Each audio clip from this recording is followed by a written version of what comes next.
What's up, everybody? It's Jeffrey Lyles welcoming you to another edition of Lyles Movie Files. Waiting on the rest of the guys to come through, at least Jace. Not sure about you just yet. But while they get ready, just wanted to warm things up because it's running a little late. I figured just get going and get started.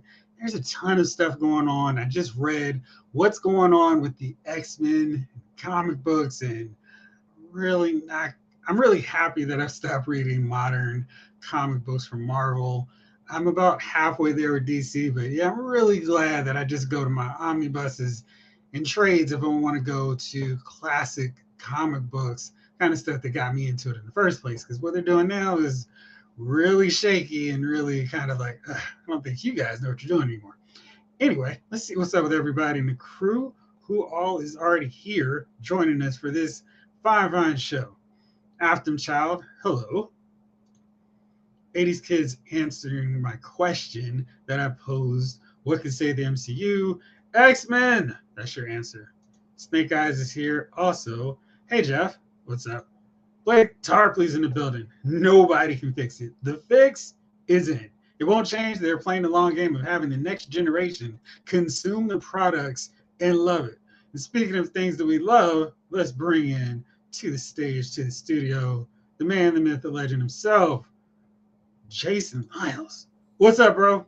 Hello. How you doing? I'm cooling. I just want to get started because it was like way after 8:05. I was like, all right, got to keep things going. Let me get more to your level. There we go. Your light's really low in your seat. Yeah, I need to get a news chair. No. Yeah. There's so much stuff that just popped up over the last few hours, few days, and it's just like, boy, it's like everybody's been waiting to drop all this news to us.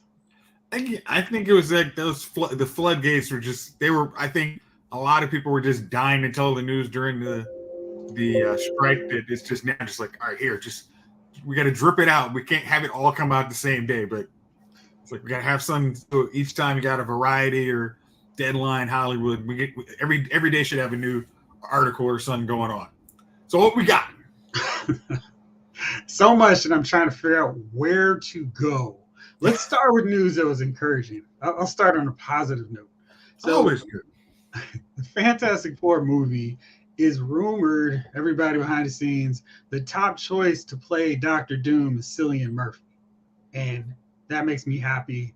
That's a great, strong casting choice for Dr. Doom. He could pull that off really well. And depending on, have we confirmed that Pedro Pascal is going to be Reed? Because I think he would almost work fine for Reed Richards in the pitch. I think it's kind of, they're both, those two I think could play off each other well, but I think I like Cillian Murphy as Dr. Doom more, especially after watching him in Oppenheimer, where it's like, Oppenheimer's a smart dude, where he's like, I know I'm smarter than most people. So if you can just tweak that a little bit to arrogant, I'm smarter than you, get out of my face. It seems like it really worked. Yeah, exactly. Scarecrow's Doom. So, I feel like that's something that the top tier actors can do 80s, where they can go from MCU, DC, and Star Wars. And is Star Trek part of that big triumvirate? Or maybe not. I don't know. I'm trying to figure out if you get all your cred, you get it through all these different franchises. I would say you could always get it. There's always room for probably a side character in Star Trek. Put some makeup on you. Like, Daniel Craig was a stormtrooper in one of those fan fiction movies, so you never know. Those are just movies I choose to ignore. They can exist for whoever wants to acknowledge them. I don't. It's not here. Blake says, Jeff, I'm with you on rereading the old stuff. Yeah, it's like I don't actively seek out a lot of Marvel these days, but when I read the headlines, it's just like, yeah, that was the right call. Just don't worry with it. Stay away and only get me so upset because it's like this is just on so many levels not the Marvel comics I grew up reading. I feel like they've gotten so far away from telling superhero stories and really don't care about, hey, let's reflect what's going on in the real world in our comic book universe. I just want to read about aliens punching out bad guys and, just having fun, wacky, wild adventures. I don't want to think. I want my brain to be. Let's just do that.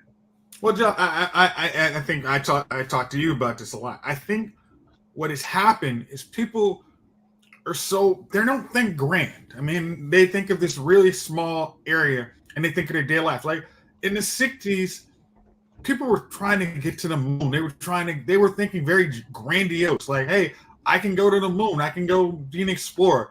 And that was kind of reflected on these big ideas. Now everything is, even though the world is as big as it is, your creatives aren't thinking that way. They're thinking very small. And it's like, yes, they think on a different level to me, but it's also, if I watch a good movie, I want to see something bigger than my everyday life. I want to have that escapism, not to deal with all that could possibly be in this world. It's like, I want to have fun. I want to be able to talk to people like the water cooler talk we used to do in the 90s. Like, hey, did you see that episode of Seinfeld? Oh my gosh, it was so XYZ. Or just something like you could go watch it. Episodes like us. Like, did you see the new Star Wars movie? Hey, I loved it. Hey, I hated it. But you could have that debate and banner. Now it's, I don't mess with none of this. I mean, it's like I think it turns off so many people because they just don't think of this big ideas. They just think of very small stuff.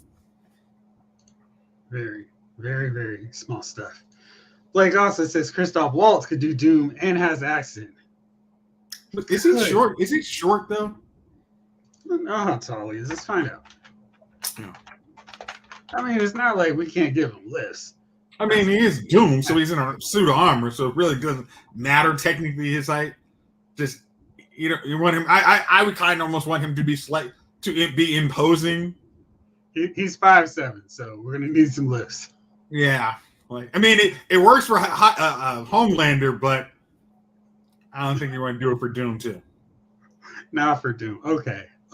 Snake Eyes, I don't know anything about Fallout. Haven't been watching the show and just have no idea whatsoever about it. So Cillian Murphy for Doctor Doom, I like that a lot. Now, is there anybody else you would think would be a cool Doctor Doom? When a good casting choice enters my head, then it's just like I don't think of anything else. So that one works for me. Yeah, I'm sure I thought about it for a long amount of time, but I don't need to see Doctor Doom's face. I feel like that's where so many of them get it wrong, where it's like, I don't want the mask coming down. Good, don't do that. He needs to be in there. You just see his eyes. Let the actor act. And if you need to do a flashback, okay, whatever. I'm not really like hoping for that. I don't need to see the scene of Doom being a jerk to Reed in college. I'm fine working along with that. Well, just kind of going with that. That was supposedly one of the issues in The Mandalorian, that Pedro wanted to have the mask off, but because the storyline dictated that he had to keep it on, that was kind of a friction level. Now it's like, hey, I'm Reed Richards. I don't ever have a mask, and I'm playing opposite somebody who's going to be in a mask the whole time, or when the big climax of the movie. That'll be interesting. All right, well, we're not alone, as Mike Jackson once said famously. Let's add him to the stage. He's here. It's Chief with a new hairdo. He's rocking Bone Thugs and Harmony for us. You know what I mean? Bone. And I'm gonna save everybody. What's up, Chief? What's going on? We've been talking about the MCU and just the state it's in it. What's happening? What's going on? Cillian Murphy is rumored to be Marvel's top choice to play Doctor Doom. What's your thoughts? I like Cillian Murphy. Okay.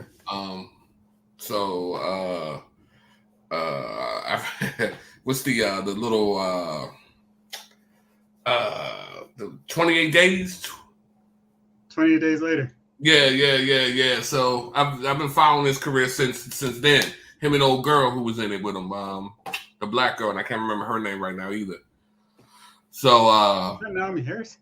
Naomi Harris, yep. So that's the first time I really remember seeing him or her in a movie. So I've been kind of fans of their progression since, and usually most movies you see him in. I've never seen him do a bad job as far as his acting in a movie. So, Indeed. and he's got a distinct look about him, which I think also would probably make a pretty good Doom. So, Yeah. you know what I mean? And he's not a young dude, so you don't have that young face out there, and he's not terribly old. Right. So he's kind of in that nook where he can run the part for a couple of years, and he, because you don't want Doom as a kid, and you don't want Doom as too old, and I think he fits right there with Doom where Doom should be. So, yeah. Oh, this is we're talking Fantastic Four. Well, I mean, I was waiting for the look. Right. Doom You didn't carries say that. over to more than the Fantastic Four. So he's a big time player that's not just tied to them. So getting Doom cast properly matters more than just the Fantastic Four.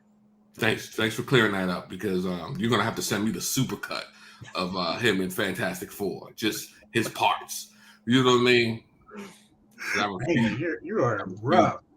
Well, I mean, good thing is if it's a good movie, Chief will go see. Like, you just got to tell him it's a good movie, he'll go see. The other Fantastic Fours. Good God Almighty! You hear me say a thing about that last one. So not so much great news of the rest of the way for MCU though. It looks like they're taking we've gone way too far. We've done too much. It's time to reel this sucker back in. Let's go back to the days, phase 1, phase 2, where we had a limited amount of product coming out. Even though we're still trying to navigate through Disney Plus and make that a thing, we need to make sure that we're not putting out too much stuff on the big screen and on Disney Plus. So it looks like next year we're just going to be getting Deadpool 3, Echo, and Agatha. X-Men 97 is going to be the lone animated movie or project. Disney's What If or Marvel's What If is coming at the end of December, and we're going to get all of that at once. So it looks like X-Men 97, which I remember reading properly, is already done. They've just been delaying when it gets out to everybody. And Ironheart was going to be around this time frame. Now it's gone into 2025. The crazy part about that is Ironheart has already finished shooting. That wrapped up last year. So it's going to be a really long time before we see that movie. Oh, it's a movie? So Agatha Agatha is a movie? No, it's a TV show. It's going to be on Disney Plus. Okay, I'm not going to go watch Agatha the movie. I watched, I enjoyed her on the Scarlet situation. Yeah, WandaVision. But we've already seen this. Seems like a better show to me. We've already seen the Agatha movie, and that was Doctor Strange. Because I feel like her, that was like a Wanda movie. You know what I mean? It just basically, just showcased her power, show how powerful she was. So, but yeah, Disney Plus definitely has to. They've got to keep content. I mean, hell, you're paying them. They're like Netflix now. We're paying a monthly service. And as far as the movie theaters, I mean, let's be honest, man. Nobody's going to see half that crap anyway. In the theaters, you're gonna get. I think more people. You know what I mean? More people are gonna, like, for example, if the Marvels came on Disney Plus, I think the numbers, more people would watch it there. We'll find out soon enough, because I don't think it's gonna be on in theaters too much longer. What's it do? Would it do about 500,000 this week? Well, I mean, the thing when you release a movie in November is, and if it's not that first weekend, your thought is, cool. The movie just needs to kind of do great its opening weekend, tread water that second weekend, and then rake in all that family money for Thanksgiving weekend.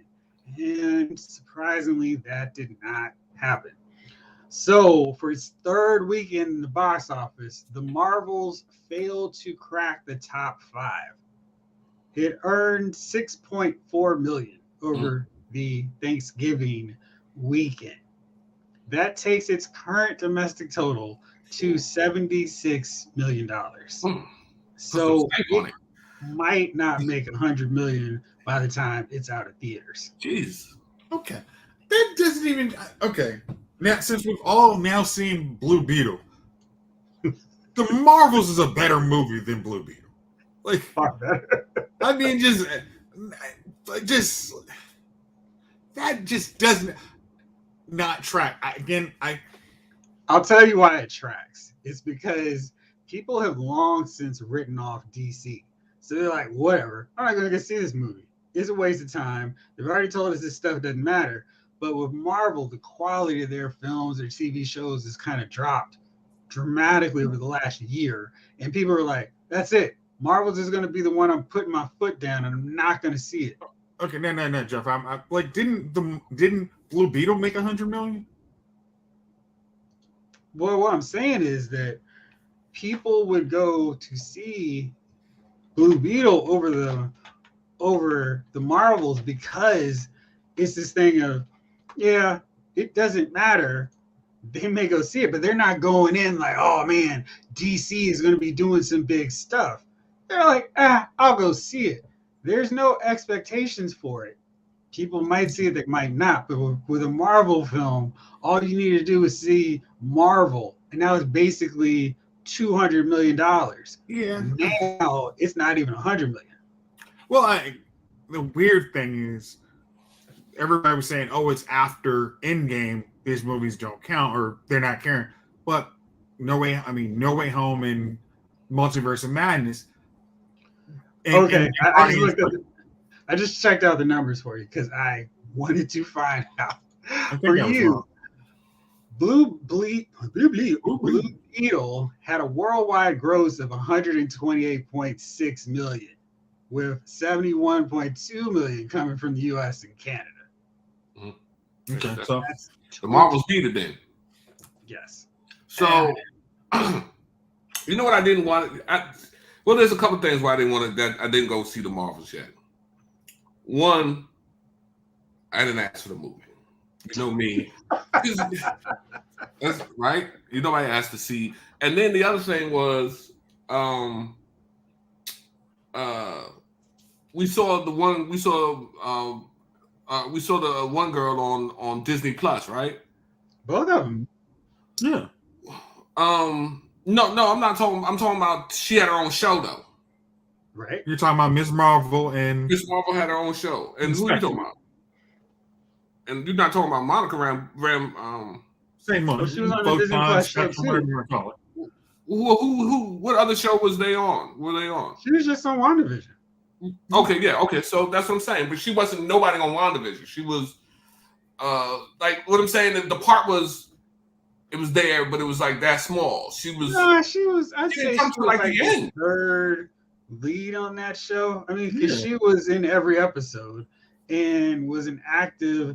She's getting her own dedicated subplot, which basically no one else did besides the two. I mean, besides Wanda, because it's not like they had to do something. You had what's the detective, Monica, and Wanda.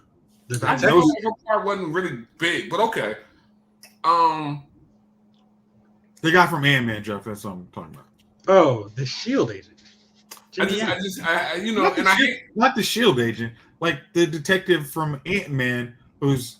I'm sorry, Jimmy Yang is a Shield agent, so I keep messing up that he's not Shield in these movies. Okay. And I didn't want to pay for something that I get for free. And I already saw Miss Marvel, so now you're gonna send me back to the movies to pay for Miss Marvel, right? and okay. So I saw her just now on my Disney Plus, and then you're saying, oh well, go pay to see her. No, sir. I've already paid. I've already paid to see her in her own show.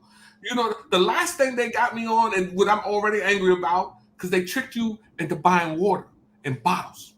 Remember when we were growing up, water came free.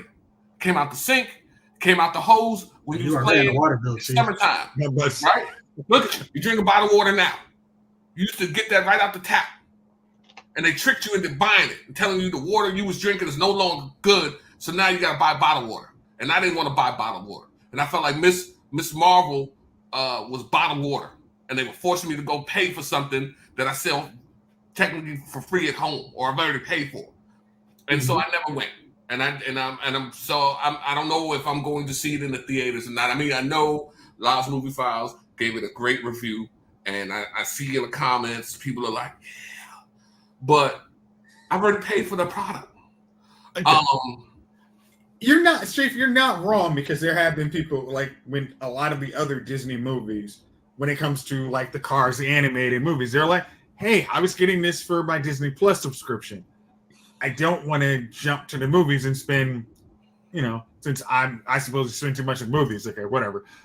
But I don't want to spend $50 to go to a movie when I expect you guys to, in essence, send it to Disney Plus if it doesn't do well, or Max, kind of like The Flash. Like, none of us saw Blue Beetle because we knew A, it doesn't count, and it'll be on Max if if it fails to connect with what you want. You're going to send it to your streaming service faster. So I almost have a disincentive to go see an okay movie when, if I can let it almost fail, that I can just see it, you're going to put it to the streaming service, and then you're going to pat yourself on the back that everybody wanted to go see it for free versus actually paying for it when you wanted it to. So, Now, how many times have you gone, I don't know if you guys do because you guys still buy physical DVDs, but how many times have you gone and on a Tuesday or whatever, and the new something be on Prime you can download, and then you buy it for $24.99 the UHD, and then a couple weeks later it's on Max, and you're like, if I could have saved $25. So now I don't even buy from Max no more. I just be like, if I'm not gonna go see the movie, or if I'm not gonna, I'll just wait. I was gonna say, that's a little different. I'd rather have the physical copy, because even when you say you buy it on Prime, it's like, so what does that mean if I decide I'm not going to keep the Amazon Prime? Like, do I keep that on my Vudu, or was it whatever the streaming thing? They have to allow you access to your paid content. I don't think they can. You know what I mean? I mean, you pay for it. Well, listen. You might not be able to buy movies, but you should be able to, even if you're not on Prime, you should be able to go to my movies and pick them up. I mean, you technically pay for those movies, bro. They're yours. You own them. That's why. Own. I mean, again, remember how, like, I don't know if you paid it, like, when, like, they had the digital copies with movies. They always say, hey, you own them, until we decide you don't own them. I guess. But I mean, to me, man, that's just foul. If I paid for something and it's mine, and then you go and say, well, hey, unless, of course, the only way I see, maybe if you're downloading into your hard drive on your cable, maybe, and you change cable companies and all your movies are on that hard drive still, but I don't know, they're out in space, they're cyberspace, I don't know. But I don't, like I said, I don't buy them anymore. I don't go to Prime and buy movies anymore. I just wait. They're coming. And if it's a really great movie, I might download it. But other than that, it doesn't make any sense anymore. It's coming, and it's going to be free. Well, Jeff, go ahead. What, right? Nothing. So it also looks like Disney Plus is going to be taking more content away from you, Chief.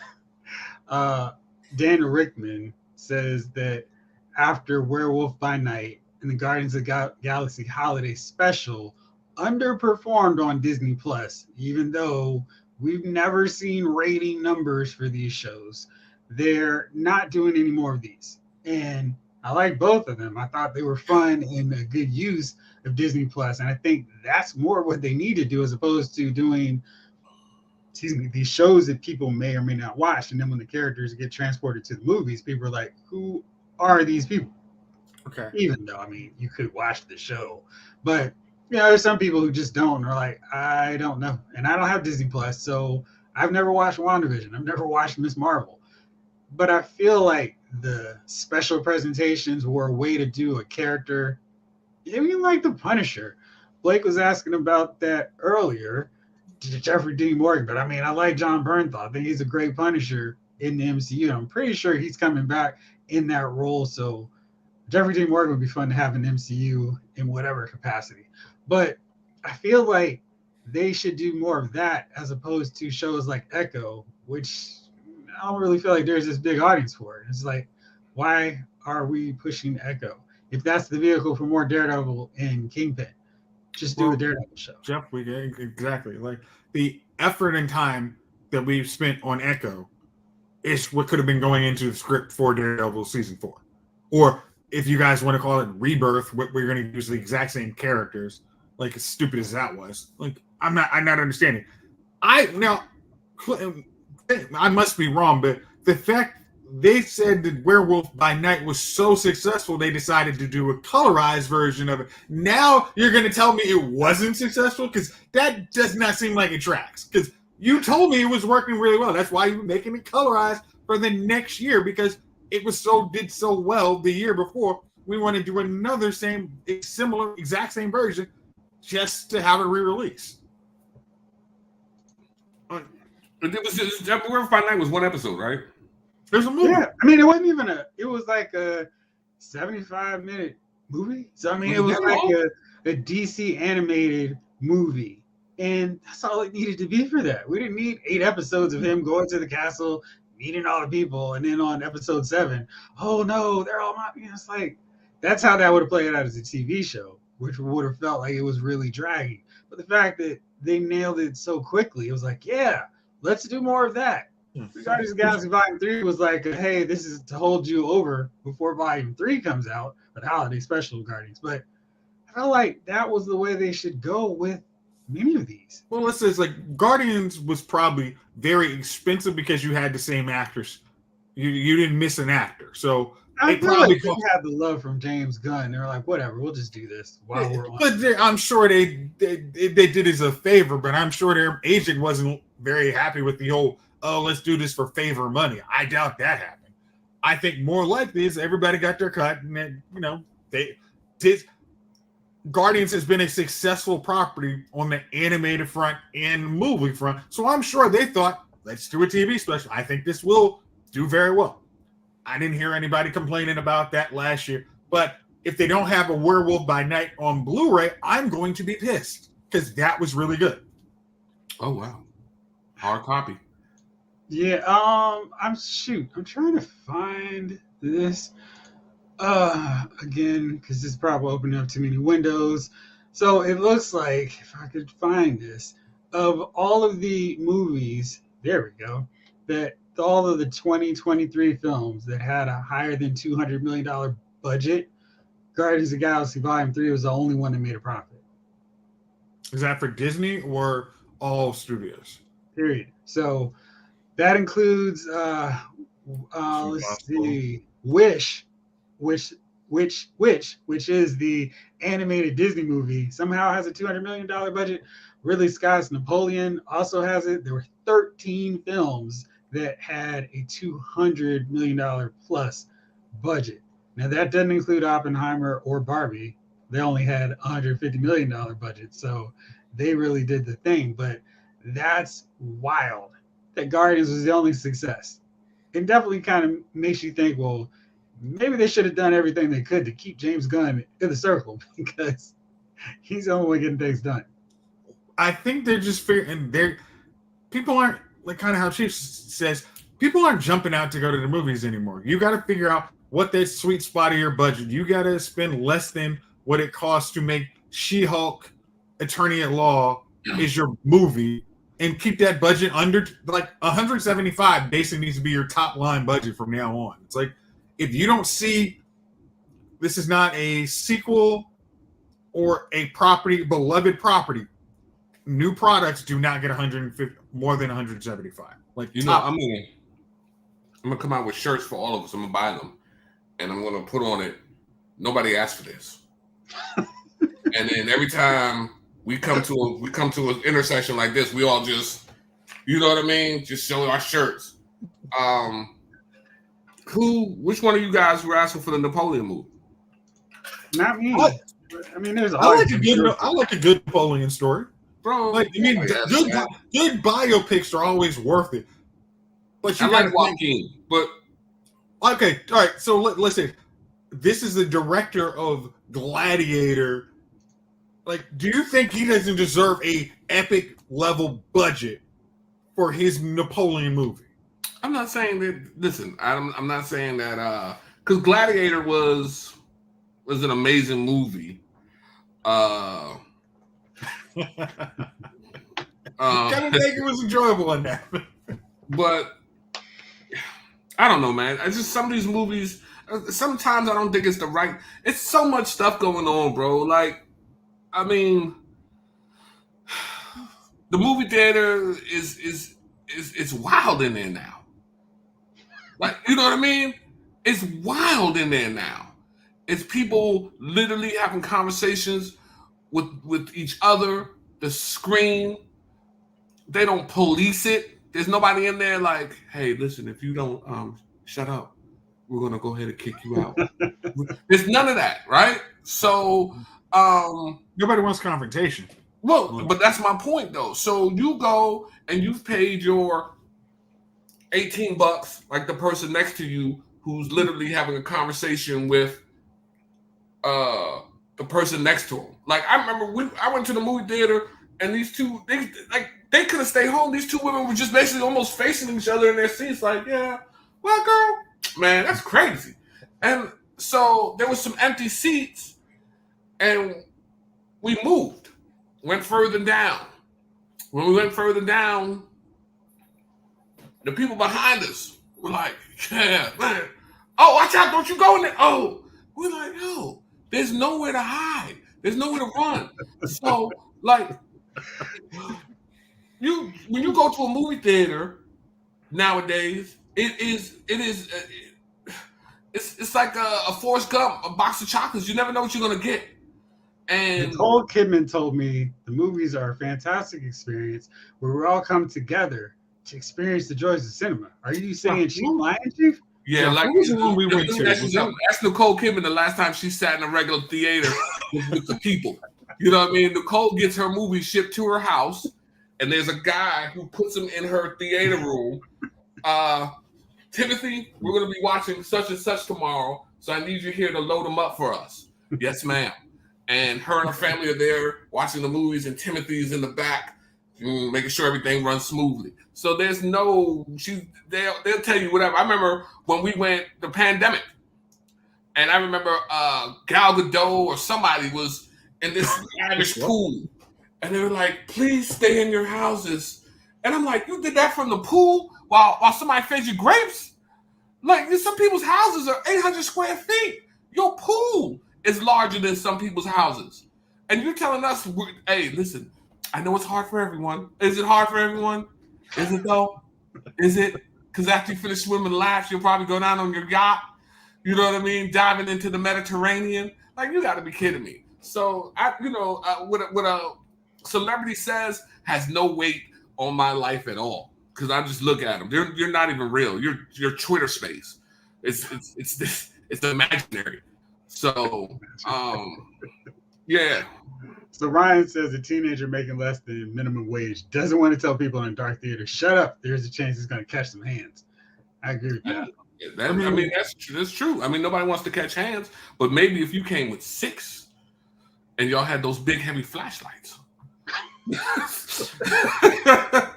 what I mean? So, well, yeah, I mean, John Wick is a different kind of breed too. I mean, there's nothing but action and shooting going on, anyways. You can't talk your way through that. But sometimes you gotta shut up watching John Wick. Like, for example, Napoleon. There's going to be a lot of talk and a lot of dialogue in that. Can you get, like, you're not gonna hear that. I feel like that crowd's not gonna get Napoleon. Not imagine. No. Don't do that, Lizzie. Again, the boys send off of that was really good. Like, that was really good. 80s kid. Yeah, man, I just speak the truth, man. And I tell people that all the time. I just speak the truth, whether you want to hear it or not. It is what it is. But yeah, nobody wants to go there. So these movies are failing for different part of reason. Let me ask you this though, guys.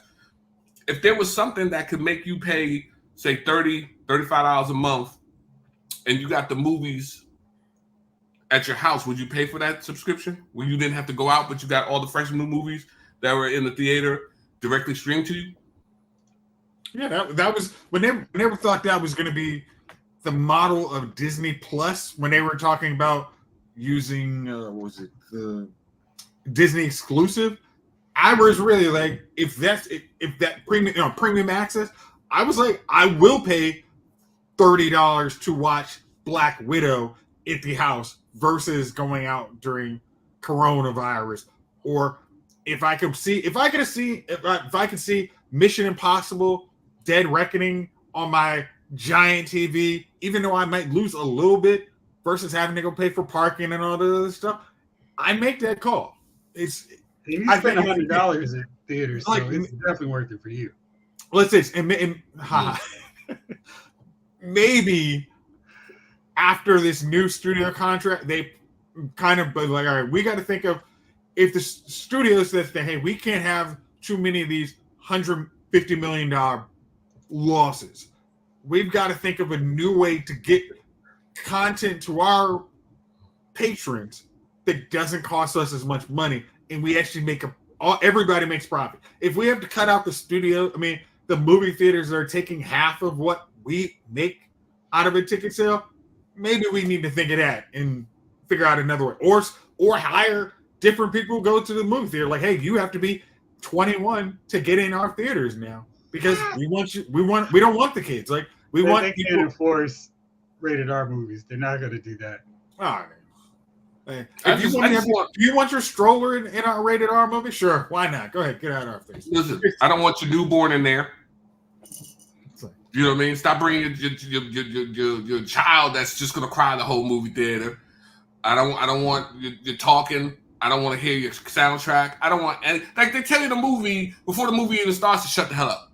And they talk to you all back then too. Right, that literally comes on the screen. In that part. Hey everybody, the movie's about to start. Can you turn your cell phone off? No, that's not gonna happen. Yo, people, and look, people have a full-fledged texting combo. How many times you seen that in front of you with the light at its brightest form? You're like, really? Yeah. So it's just, man. I don't know, man. I think the movies is becoming a lost art. I think that they're gonna have to find a different way, man. I think some of that is just that. I'll be like going to the. I'll be like, yeah, I'm gonna go. Then I think about trying to park, trying to fight with those cats in there, and then I done spend $60. So, yeah, they just gotta, there's gotta be better policing of the people in there. I just feel like it should be. They haven't changed anything, although the culture has changed. And Hey, Chief, I don't understand why they just can't put a little device in there that lowers the Wi-Fi signal, so everybody can't be on their phone. Right. If I know, like, buildings have it, so it's like there's places where signal is horrible.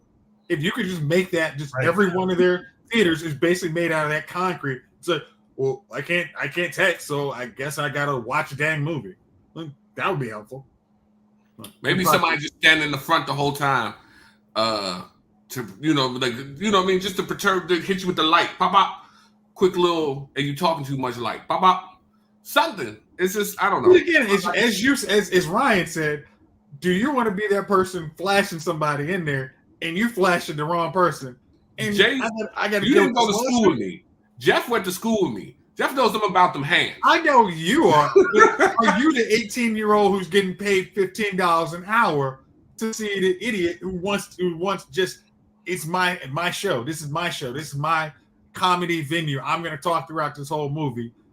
And yeah, they're not going to do it. They're just going to be like, It would be my pleasure to grab a person and crush them, and then go back to watching the movie. So my 30 seconds, bro, and then just give me 30 seconds, and we can all watch the movie comfortably.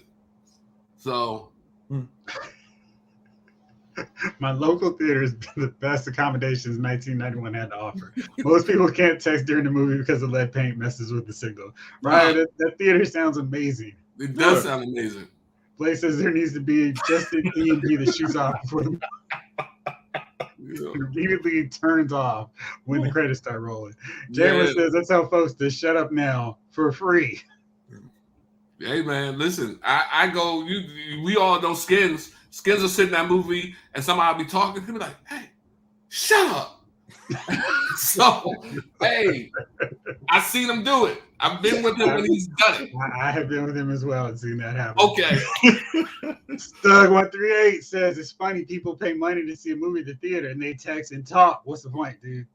Honestly, the thing when Jeff and I went and saw, what was it Part 2, and someone literally talked the whole movie. We're like, they must be having an affair, because literally there's no way you can just talk through this whole movie. Like, this is your secret spot. Oh, I'm going to see it, baby. Oh, nobody. You're not doing anything shady. It's like there's no way you can talk throughout this whole daggone movie. It was ridiculous. So yeah.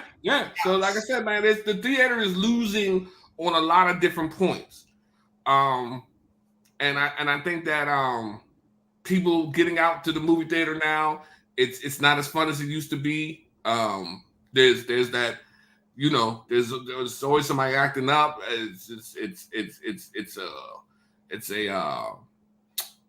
You're gonna have to pay an extreme. You know what I mean? Like, I remember one of the guys I go to work with. He has 3 sons, and he tells me that he doesn't go to the movies a lot because he said it's something like $90 to go to the movies with his kids every time he goes. So you want to see 2 or 3 movies a month, you're up there.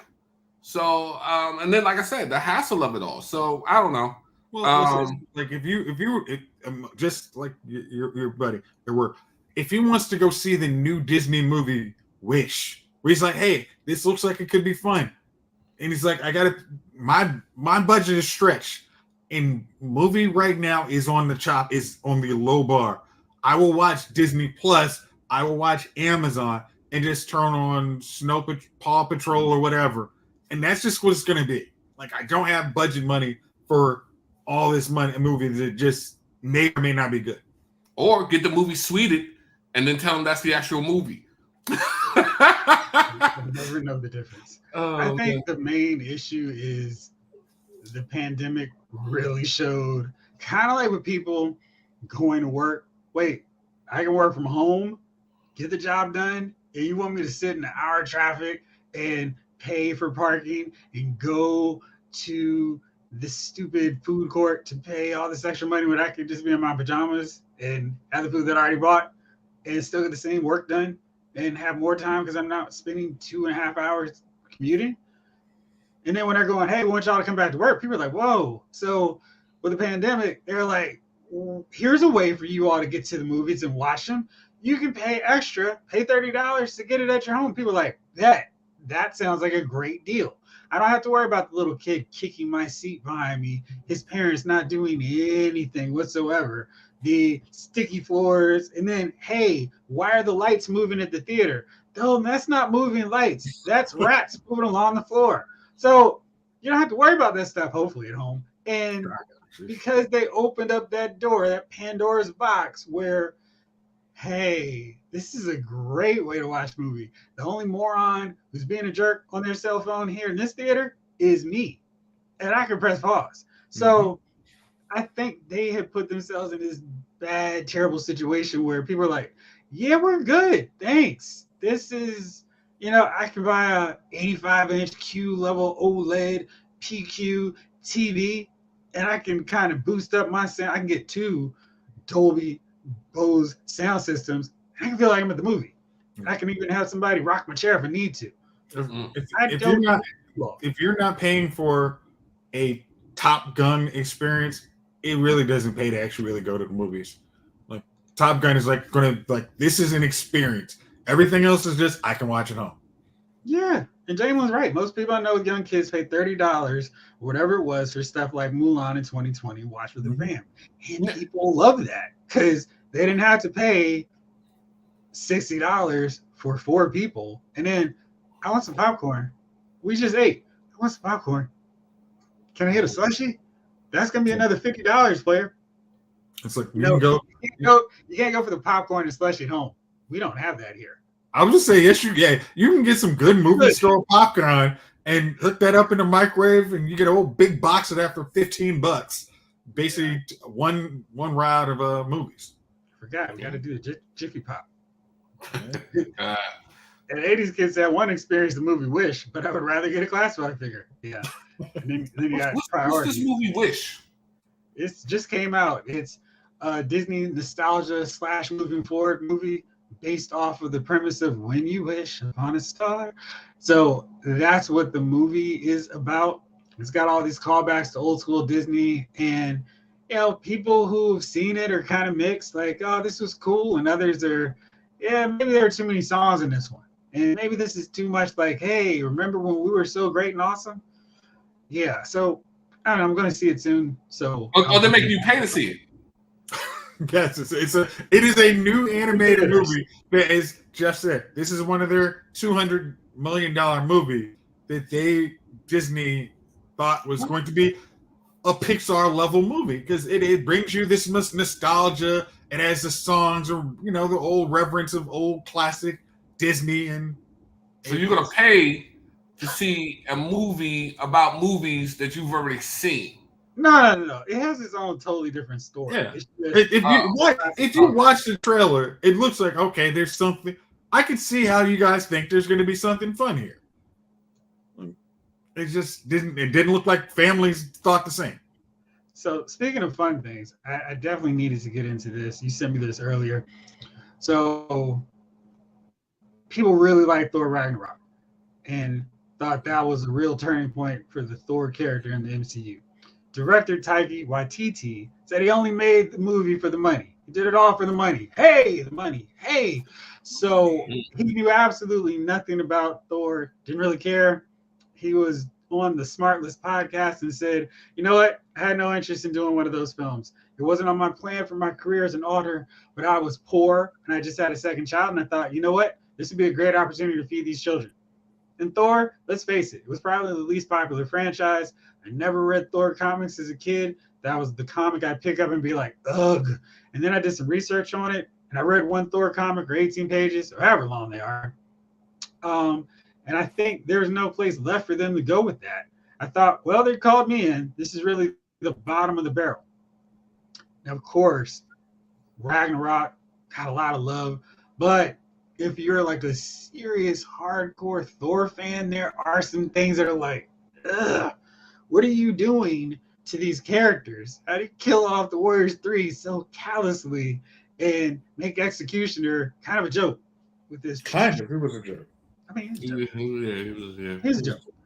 So he was definitely not approaching the Thor mythos that had been established in Jason's favorite film, Thor: The Dark World, or Thor, with any care. But I would say that a lot of people liked his approach to Thor, which kind of livened Chris Hemsworth's character up in a way that he could evolve into that best version ever of him in Infinity War. And then he kind of went back to kind of sort of being a little bit of a joke character. But what do you think about that? Is this was this symbolic of the problems that Marvel Studios has had? And not to say that Ragnarok was a failure, because clearly it did massive business. It did more than Batman versus Superman, or I'm sorry, Justice League, when they came out at the same time frame. So audiences really responded well. A lot of people say Ragnarok's definitely in their top 5, top 10 Marvel cinematic movies. But was this a problem, letting someone who did not care about Thor? Because maybe it's like, well, that worked great, having someone who could have cared less about Thor. Let him do whatever the heck he wants to do. Let's have everyone do that with She-Hulk, with all these other characters, and just let them fly by the seat of their pants. And it's going to make us $1 billion just like Ragnarok did. What do you think? I wonder if this is kind of Tiki's basically, everybody's now crapping on Love and Thunder, so now let me get my shots on this Thor in general. I wonder if that's part of it. But on the other aspect, on the bigger question, that probably is emblematic of what the problem in Marvel is. They just let the directors and writers just here's a character, go go F it up. And that's why so many people didn't see the Marvels, because they saw all the Disney Plus shows and like, I'm not interested in this. I don't know why I care about these characters, or I don't feel like doing the research on these characters, so I'm done. They would be much better suited. Just, hey, I need you to go in there, study this character, come up, give me a Jon Favreau. Here's the character for 50 years. Go in there, tell me what you can do, and go with that. Because let's just be honest, it's worked for Invincible. It's like, here, use the source material and go pull us out a good product. Well, it'll work. Chief, what do you think? I think that to help him out too, I think that Thor 1 was okay. Thor 2 was so I think really Thor through the Ragnarok hadn't really kind of nowhere to go but up. I think he kind of made it, in a sense, Guardians of the Galaxy ish in terms of the humor. Because Ragnarok was funny also. The whole him and Thor. I know him from work. So it had elements of humor in it. It was funny. It was action packed, and I think that you can get away with a lot behind that. And then he had, of course, he had just, the Hulk was in it. I mean, it was just, yeah. It made it, you know what I mean? But I think in this case, it probably helped him out somewhat. I mean, he had to pick up a book actually to even know about Ragnarok. But I don't think that the Marvel Universe stuck close to the comics that hard anyway, in a sense. And then... But didn't they get enough of the comics to get you to Infinity Wars? Well, but I think it was loosely... I think a lot of things was loosely based... nobody followed the thing to a T. And then, as far as the Justice League... We got that sleazeball cut. So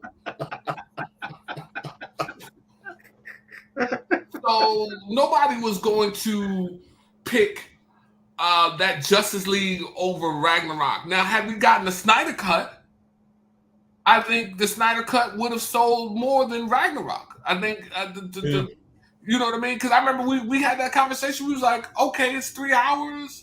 Or a little over. So was the last Infinity joint. It was good. So you talking about the movie we got versus the movie we should have gotten, plus a funny Thor movie who had the Hulk in it, and it was decent. It was a decent movie. The characters were kind of but there was action, there was humor, there was a whole bunch of elements in that thing that made Ragnarok work. Whereas Thor 1 and 2, it was all right.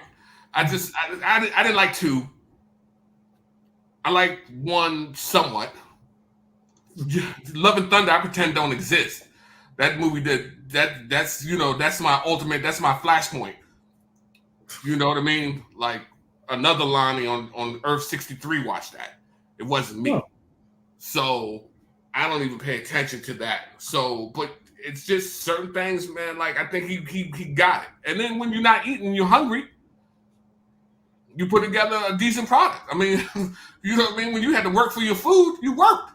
So he got kids to feed. Hell. I think he has a quirky style that works once every 20 movies, because the tone of the MCU, even with Homecoming, was pretty straightforward superhero adventure.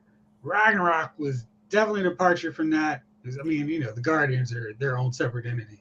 But Ragnarok was so far away from Thor, from the first 2 Thors, Captain America, Iron Man. Hulk that it was like, wow, this is really refreshing and something different. And we saw when he went to do it again with Love and Thunder, it was like, this trick again, this sucks. You can't do this. We need a lot more time before we go back to the jokes. And Marvel Studios agrees with that. They're like, yeah, we're not doing that. So Thor 5 is rumored to have a darker tone than Taika Waititi's films. And they're looking at Gareth Edwards, Rogue One fame, to direct. Thoughts? There's a Thor 5.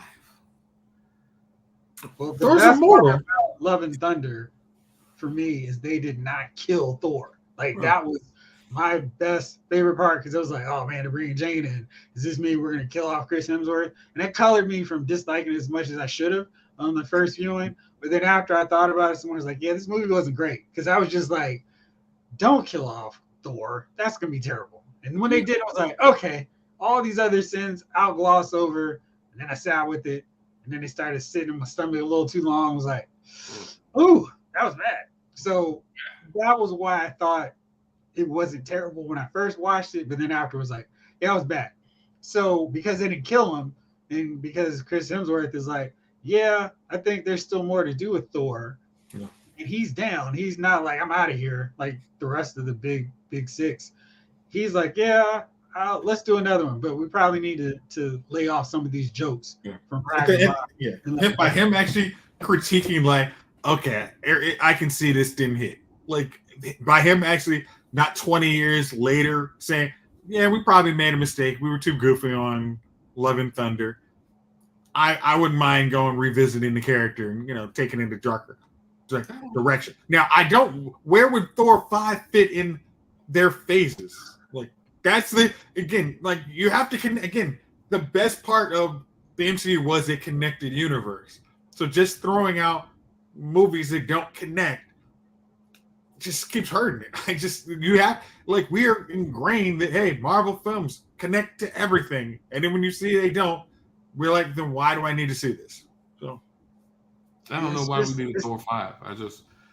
But he's immortal, so Thor should always be in the background that Thor exists. Like, Thor is the Avengers heavy hitter that if you need something, some cosmic level threat handled, Thor's the guy you call.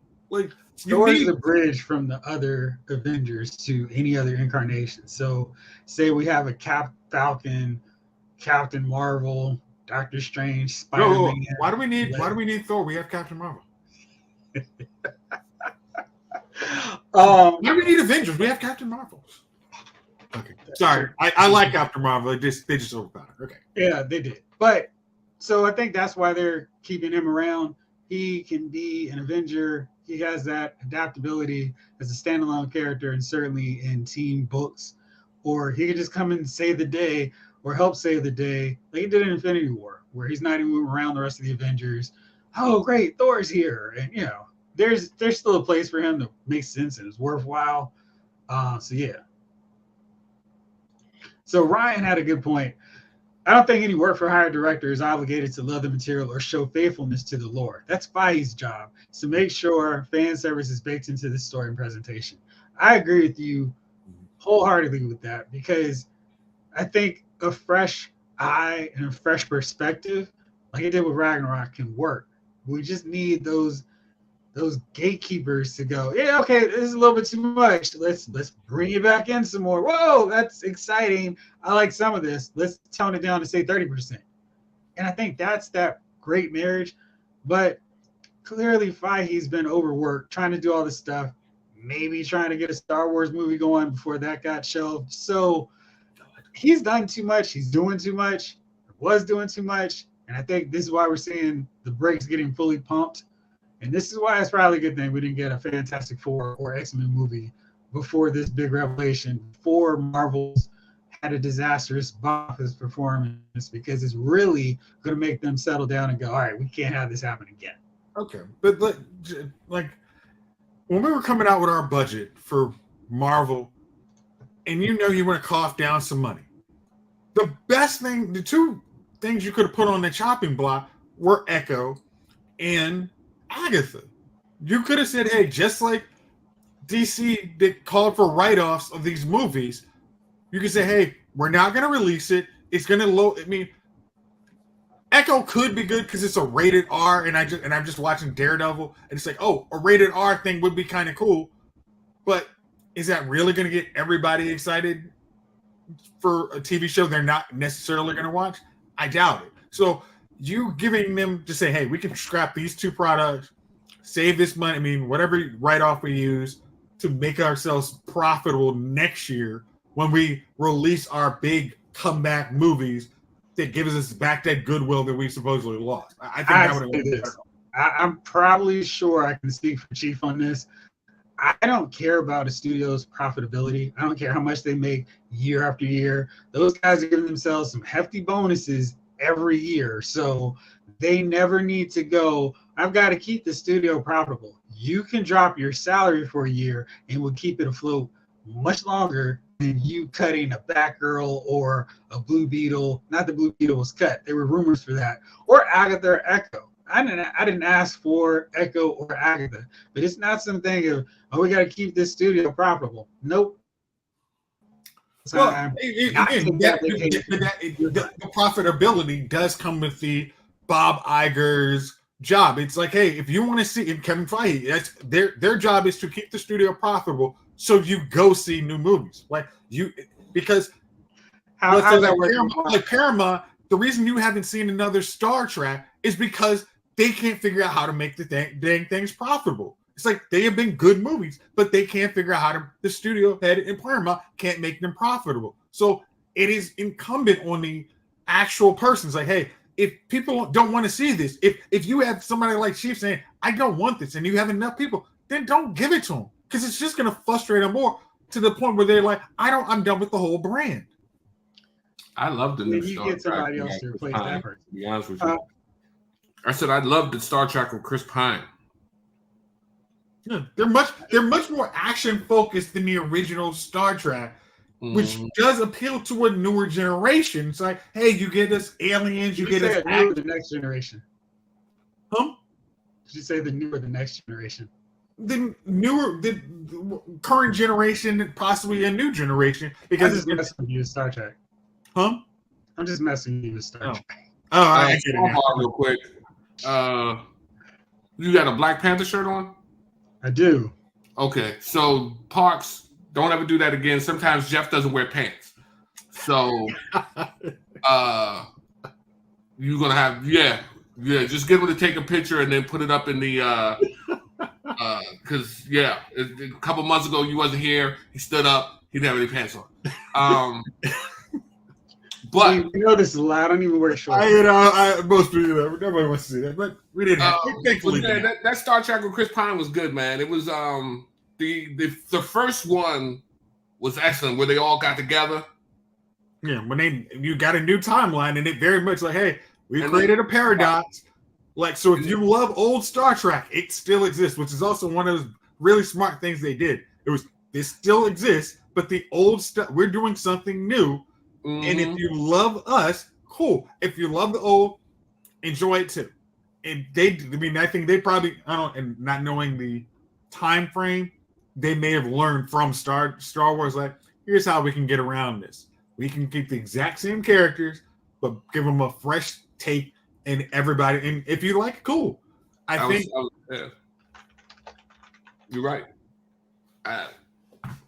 I was mad when they didn't do a third movie, a fourth movie, and keep it going. I thought it was going to be a great series, and I'm mad at 2009 for that one. And Force Awakens was 2015, so they had time. Definitely not. To answer your question on that, definitely didn't foreshadow that one. I mean, but it was again. So yeah, fellas. These studio heads have ruined a lot, man. They've ruined a lot. Time to get them replaced. Okay, so here's some really funny news, and I'm like, wow, it can't come to this, can it? So apparently, a lot of theater owners are very worried about the Christmas box office, and they're putting all their chips, all of their hopes and dreams on Aquaman and the Lost Kingdom, saving them. Because there's no Way Home, no Avatar: Way of Water, and there's Wonka coming in Migration, an animated movie, and the Wonka trailers make me negatively want to see that film.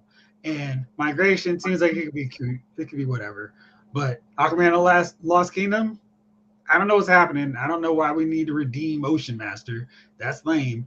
But yeah, so theater owners are like, all right, the holiday season is on the shoulders of Aquaman, and that's not a good shoulder to put anything on. Oh no. That's the recipe for doom. I mean, Not Doctor.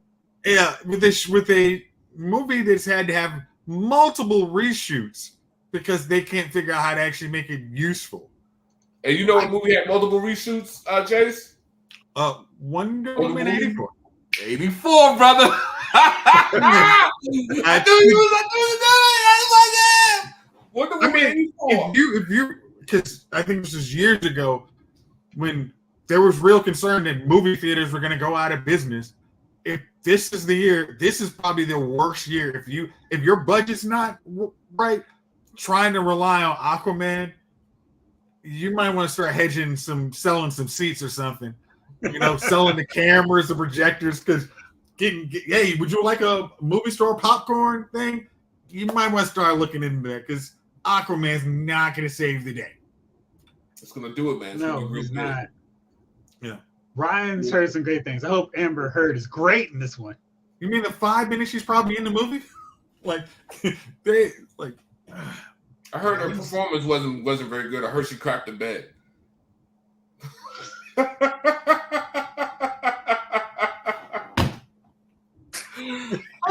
That doesn't deserve this much laughter. It's cheap, but I'll allow it. Woo!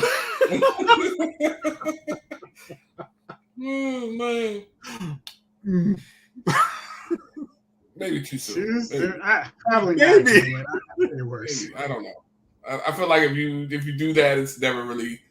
It's always given. You've opened yourself up for that one. That's just literally. Yeah, man. So, but this Aquaman. Well, listen. You might as well close them theaters now. Then, if this was you having a hard month and you waiting, you might as well look at the kids and be like, listen, ain't no presents this year. You know what I mean? Listen, we gotta figure out how to pay this mortgage because Aquaman ain't gonna do it. No. You know what I mean? Jeff, can you explain to me what is the? I mean, I know at the end of Aquaman they said, "Hey, little brother, let's work this out later on."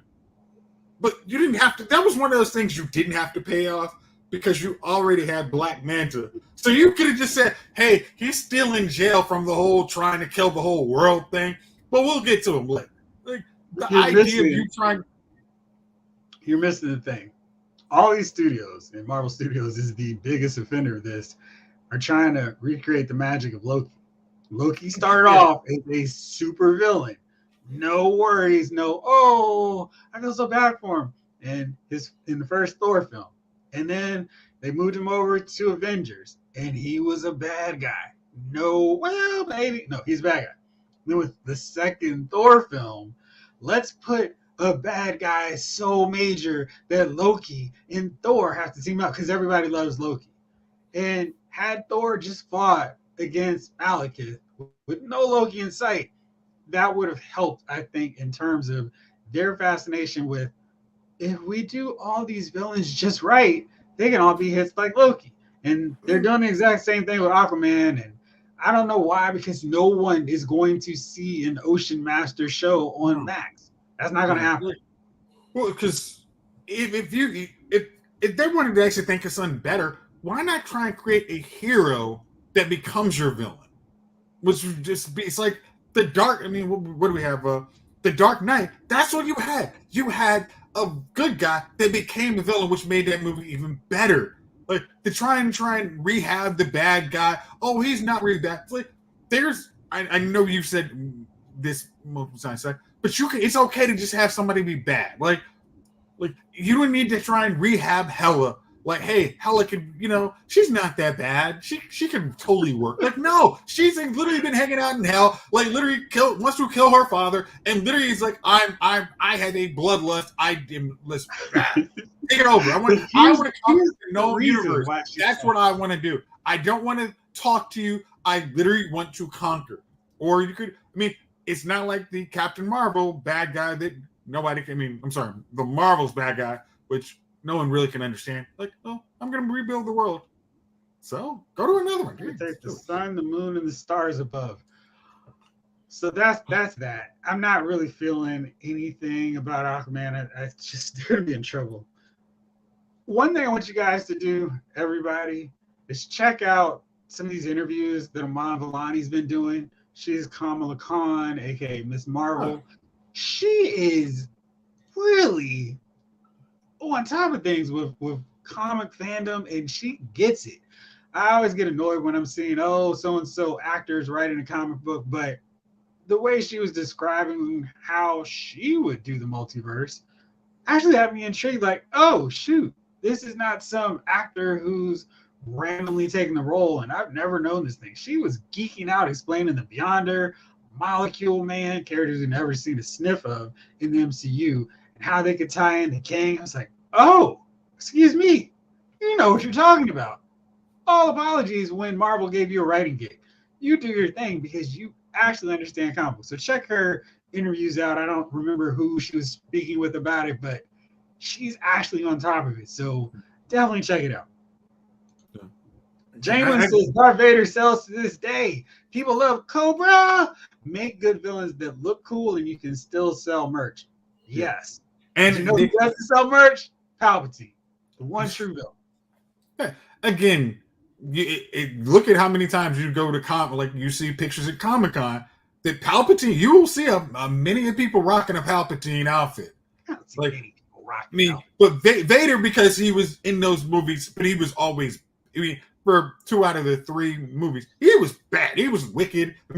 Go back to Obi-Wan. He's just literally dragging folks like, there's nothing good about him. Just plucking you out of the way. That's where you're like, oh, this is a scary dude.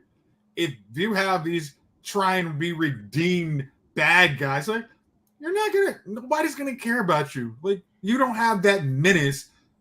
Almost kind of the problem with Wish is they said that there's not the bad guy doesn't bring you that nostalgia bad guy.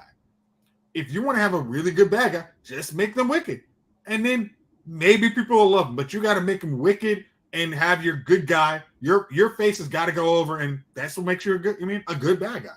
And that'll make him timeless. Thank you, Ice Cube. Ryan is just terrible.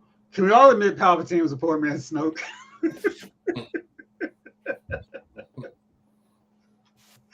That is quality work there. 80 says, my villain, Vader. My favorite clone captain, Rex. What about Cody? I guess he's a commander, so it doesn't count. But yeah, I think this is just wild. It's going to blow up big time. But I'm really looking forward to seeing more of them. Well, those theaters closing down around you? You got to drive. The closest theater to me actually did close. So it closed down. And you're not gonna miss it because they never did all the work they needed to make it any better from when they opened it decades ago. And that's the Capitol Center? Don't even count that one. The okay, because I'm like the closest one to all right. Close is by terms of actually getting to. That is hellacious to get to with the drive. It's just that's not gonna happen. Bowie's down. Bowie's gone. Yeah. Yeah, that's because you stopped going to the theaters, Chief. Good. If you think of how when that movie theater opened, and they made no improvements on the seats. Yeah.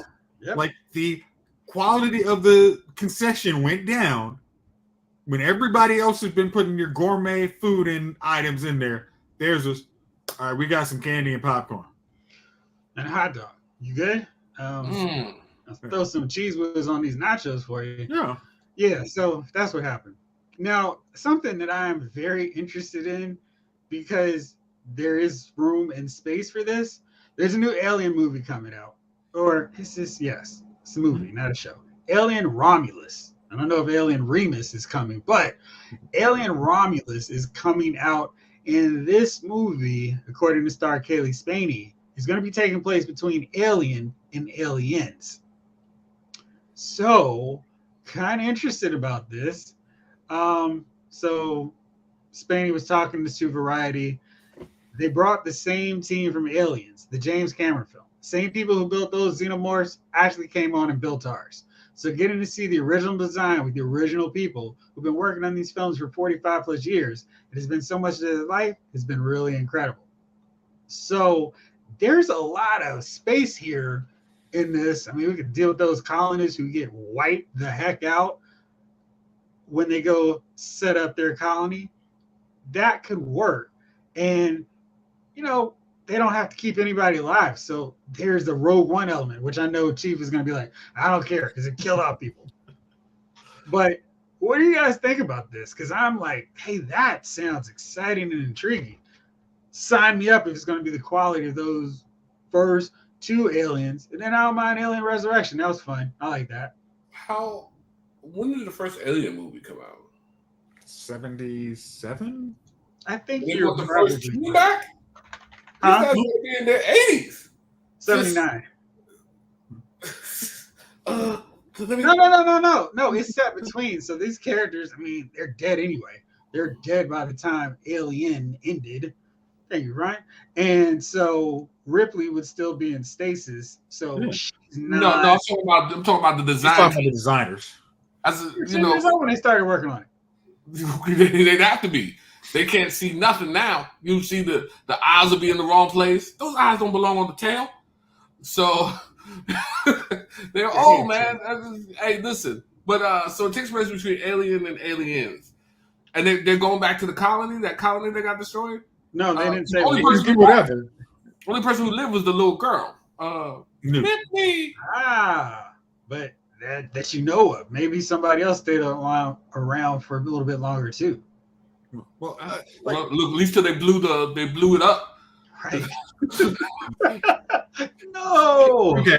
Is any because funny, I just watched Aliens Prometheus because I don't know why I keep looking at this movie. I'm gonna find something deep in this movie. I don't care what anybody else tells me. I'm gonna find there's gonna be a book I'm gonna write because I'm like, there's something here. And I actually did look at YouTube and all the I literally went on a rabbit hole of why this movie makes sense. I'm trying to watch. I can't find Covenant, the next part of it, but giving that there is some like the xenomorphs and how they come to be, and then you get to that 80-year bridge between when Ripley is in stasis and Aliens 2. There's some fertile ground for a good movie. You can do an action. Covenant is available right now on Amazon for $8.99. I'm not buying it. I'm not. Wait, didn't the movie you're talking about? Didn't those things create the aliens or something? That's in Prometheus. Is when there is big bubblehead dude. Engineers create the xenomorphs, aliens, and the Ridley Scott movies are trying to figure out why did they create the aliens to attack Earth, basically. Right, but they created people, right? Yep. And then they created the aliens to destroy the people. Yes. I mean, it's like kind of an example. They felt the theory is the engineers felt their experiment had failed because of reasons, and they were taking actions to get rid of the people. That sounds too complicated. Oh, it's hella complicated, and that's why I can't. That's literally why I'm like, all right, I'm gonna figure out what this whole thing means. Like a dog running around in a circle chasing his tail. Oh, oh yeah. Again, I keep watching Prometheus. And I'm like, all right, see, this piece of dialogue is gonna connect the whole thing. It does not. But it does not. No, it doesn't. But I'm gonna find this. It's gonna be in Covenant where it all makes sense. All right, so Ryan says, I'm all for more aliens movies, but I don't need a Rogue One story that shows how the LV-426 colonists died. We know what happened. Tell a new story. Blake says, Jace, there isn't enough cocaine. I'm sorry. They moved up. Let me go back to Blake's question or statement. I don't think it's needed. They've done movies to explain movies before, just after bigger movies that came before. Snake Eyes referenced the video game with Ripley's daughter, Alien Isolation. And Ryan says, Jace, there's enough cocaine left in the world to get into the same headspace Damon Lindelof was when he wrote that script. Don't try to make sense of it. That could be true.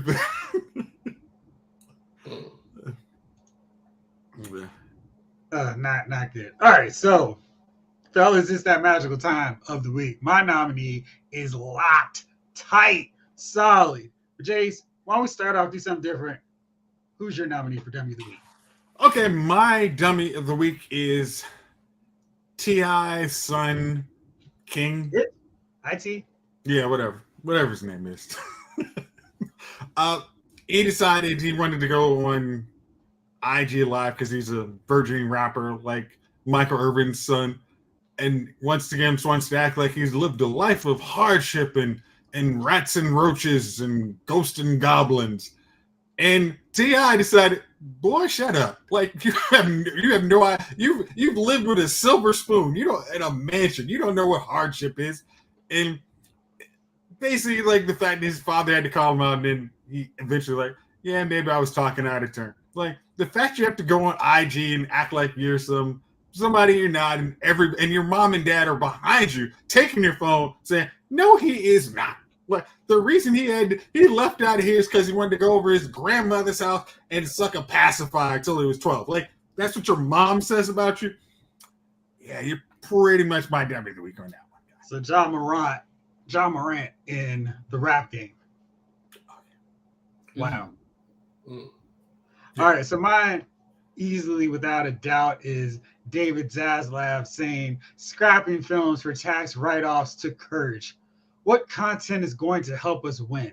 The content that we made a strategic decision on it. It was difficult and painful, but it was necessary. So, wow, that's awesome and really, really great. What do you think about that one? And he's the head of the Warner Brothers? Yeah. I have no doubt that Batgirl was better than Blue Beetle.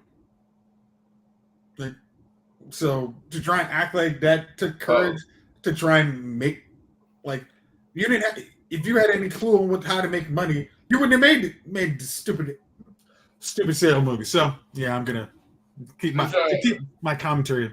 Batgirl was finished, right?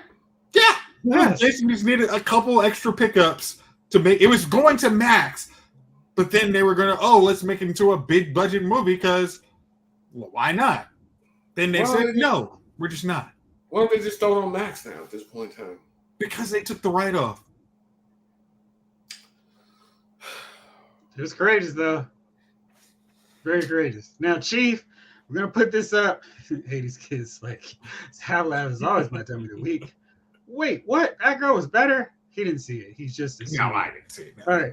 So, Chief, who would be your nominee for dummy of the week? Snake Eyes has some thoughts. Snake Eyes. As always, man. You know me well. The New England Patriots are not who they used to be. They're not even. Well, no. Oh, wait. They're not even. I would say a good college team could probably beat the Patriots right now. Or a college team on a roll, on a heater. You know. Have you watched that game? Did you watch the game he's about to talk about? I watched it. Remember what she said about valuing his time more? That's me with a Giants Patriots game. All right. Well, let me tell you something. You're correct. I love the punishment of it all. You understand what I'm saying? Mother, may I please hit me again?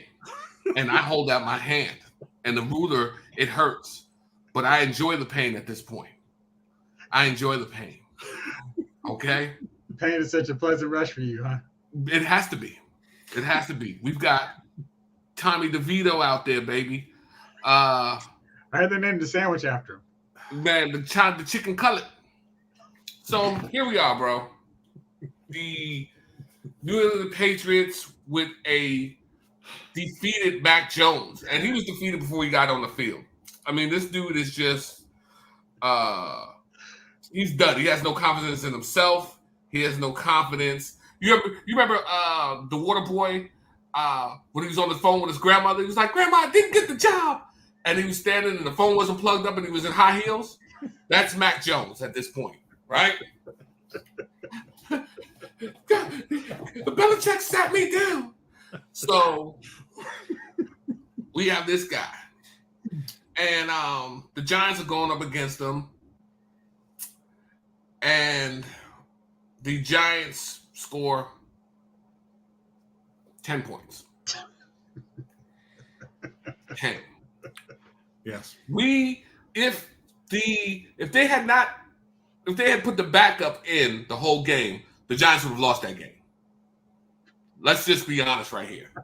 If Belichick hadn't gone with Mac Jones in the beginning of the game and went with the backup, and I don't even know the backup's name, and I watched Bailey the whole Zappi. He has a made-up name. Yeah. Bailey Zappi. Yeah. There we go. There it is. The Giants would have lost that game to him.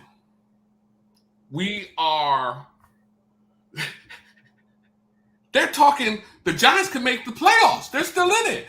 And let me tell you something. I want to chew rocks when I hear that. I want to chew rocks. I want to go ahead and curve stop myself like Ed Norris in that movie X, History X. I am irritated. I have watched these guys put out a product that is so subpar. I feel like we are the Danny DeVitos of the Jersey Mike world. We're just with our little blonde wigs dancing, man, in there. Come get your sandwich. It doesn't make any sense, man. Wait, did Jersey Mike's make the sandwich for Tommy DeVito? I don't know who's making them, but I know Danny DeVito is dancing them to them over the sandwiches over to them. This is just awful, man. It's awful football. It's rumor after rumor every week. Dave was going to fire the coordinator. Everybody hates everybody. I am in tears, man. I'm a grown man. And I have to walk into my closet after every game, man, and cry in the dark because I don't understand how dudes can get up, put on their pants, go outside, and get defeated and dominated by dudes who do the same thing as you week in and week out. It's called the $10 million salary. Man. It's all about the money, Ethan. Bro, let me tell you something. The Giants, for the sake of all of us, the sake of my heart, because I don't know how much longer it's going to take, they're on a bye this week. So they will not next week be the dummies of the week. We will have something else. But I'm going to tell you something. If you are having a great day and you need to come down from that day and you want to see a subpar product, okay, I want you to tune into the Giants the next time they play. Matter of fact, the Giants play a Monday night game, I believe, against Green Bay. Come on. If you have look, you telling me. Who you telling? Who you telling? That's one of those games like, you sure you don't want to flex that out, guys? I knew it's a whole day before, but come on. You think old boy had a pile of cocaine when he wrote Covenant? You'll see me. I'm a Scarface in the joint to watch this thing here. So let me tell you, Monday night, not this Monday, the Monday after, man, you watch the Giants come get destroyed by Green Bay. That's not gonna be pretty. And I will find something else to do that day. Listen, you must. Because if you watch that TV, it's gonna put you to bed early, number one. So if you watch at 8 o'clock, by 8:15, you'll be asleep like a baby, lights out. It's gonna be the most boringest thing you've ever seen. I've never seen a team who didn't scheme for their players to be open, whose offense, I don't even know, like, are these professionals out here? Let me tell you something. I'm done with my rant, man, but just know the New England Patriots are a high school team, and the Giants are a high school team that is the champion of that division that the New England Patriots are in. So it is. So that's where we are, fellas. Listen, I'm done. I need you guys to have a good week, man. Don't watch the Giants. Watch something that's gonna bring joy to your life. You know what I mean? And James said, my dummies of the week, the poor deluded CM Punk fans that think they'll see good wrestling again. Dude, he's going to break his foot or something and be out for 6 months and be all disappointed because, like, y'all are excited. You act like you didn't have a TV when AEW was on. Come on. It's like, and reminded, at some point, he's going to get into an altercation with somebody that he's bigger than the business again. You're right.